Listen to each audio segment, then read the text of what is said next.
Alhamdulillah, wassalatu wassalamu ala rasulillah. Ada 1000 cara yang halal yang diperbolehkan oleh agama bagaimana kita memuaskan pasangan kita masing-masing. Ada 1000 banyak cara. Mau kapan saja, dengan cara gaya apa saja, mau dengan cara gaya apa saja. Karena Allah Ta'ala pernah berfirman di dalam surat Al-Baqarah pada ayat 223. Nisa'ukum harthul lakum fatu harthakum anna syi'tum wa qaddimu li anfusikum wattaqullaha wa'lamu annakum mulaquh wa basyiril mu'minin. Nah, ini adalah referensinya itu jelas banget di dalam surat Al-Baqarah. Di sini dikatakan nisa'ukum, istrimu itu adalah harthul lakum, adalah ladangmu. Di sini dikatakan fatu harthakum, maka datangilah ladangmu itu kapan saja, annasyitum, ya kapan saja dengan cara yang kamu sukai.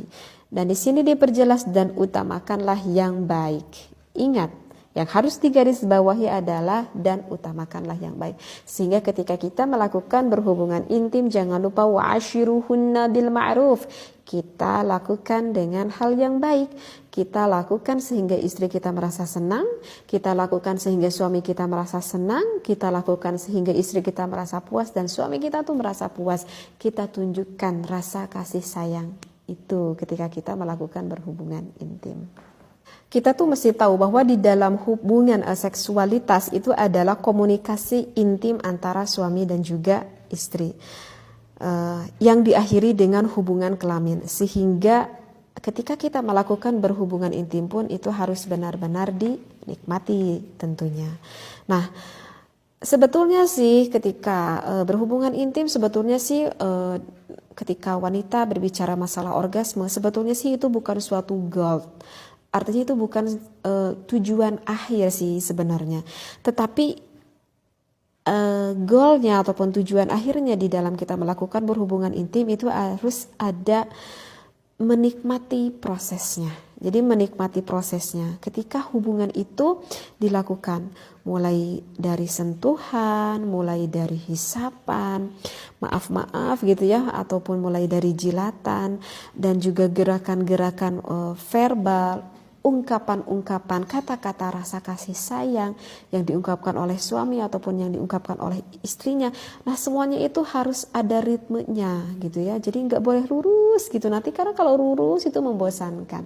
Jadi kayak musik gitu, ada nadanya lah ibaratnya seperti itu. Sehingga ekspresikan rasa kasih sayang suami ataupun istri kita itu. Jadi harus dinikmati secara langsung, dinikmati secara pelan-pelan, nanti akan membawa kepada gen-gen pada wanita itu tersendiri, sehingga akan mencapailah istri kita itu sampai orgasme, sehingga mencapailah suami kita itu sampai inzal, sampai keluar air manya. Kenapa? Karena melewati proses-proses yang indah tersebut. Sehingga barusan di dalam referensinya kan jelas ya, di dalam surah Al-Baqarah itu banyak sekali cara yang halal yang boleh dilakukan oleh pasangan suami dan juga istri.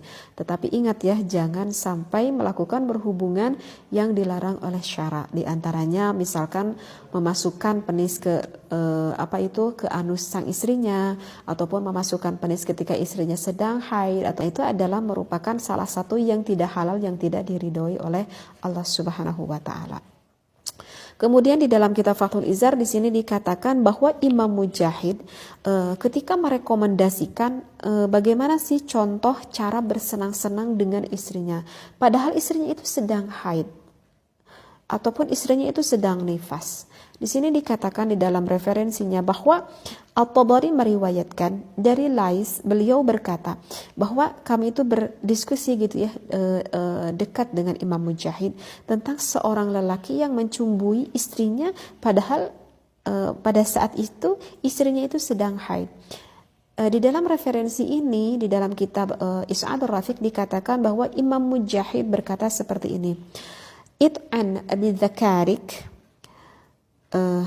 maaf ya, artinya adalah tusukkanlah penismu itu, penis suamimu itu, haitsuma syi'ta fima bainal fakhidaini, dimanapun yang engkau kehendaki, misalkan di antara kedua paha istrimu itu, wal aliyataini ataupun di kedua pantat istrinya, wasurrati ataupun di pusar sang istrinya, malam yakun fid duburi awil haidi, selama tidak di anus ataupun pada saat istrinya itu sedang haid.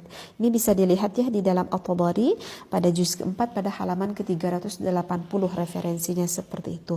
Bahkan di sini dikatakan ketika istrinya sedang haid, ketika istrinya sedang nifas, bukan berarti menutup kemungkinan suami bisa bersenang-senang dengan istrinya.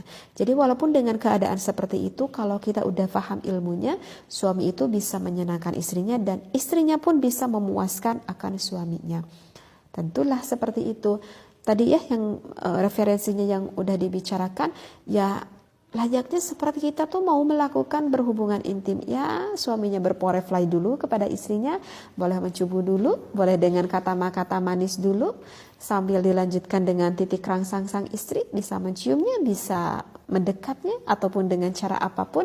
Hanya satu saja, nggak boleh dimasukkan penisnya ke dalam vagina istri, udah itu aja.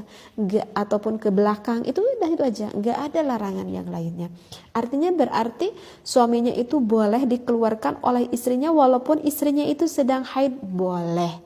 Caranya tadi bagaimana? Itu di dalam referensi, mau digesekkan kedua paha istrinya, mau digesekkan kedua pantat, ingat pantat bukan lubang belakang, mau kedua pantat istrinya, mau ke pusarnya, mau kedua belah dadanya, bahkan sang istri pun gak apa-apa. Di dalam hukum diterangkan kalau istrinya mau misalkan dikeluarkan oleh mulut sang istri. Tapi ingat, itu pun kalau istrinya mau. Kalau istrinya gak mau karena merasa jijik banget gitu, maka sang suami itu gak boleh memaksakan kehendak keinginan suaminya. Kalau istrinya gak mau, itu gak boleh seperti itu ya.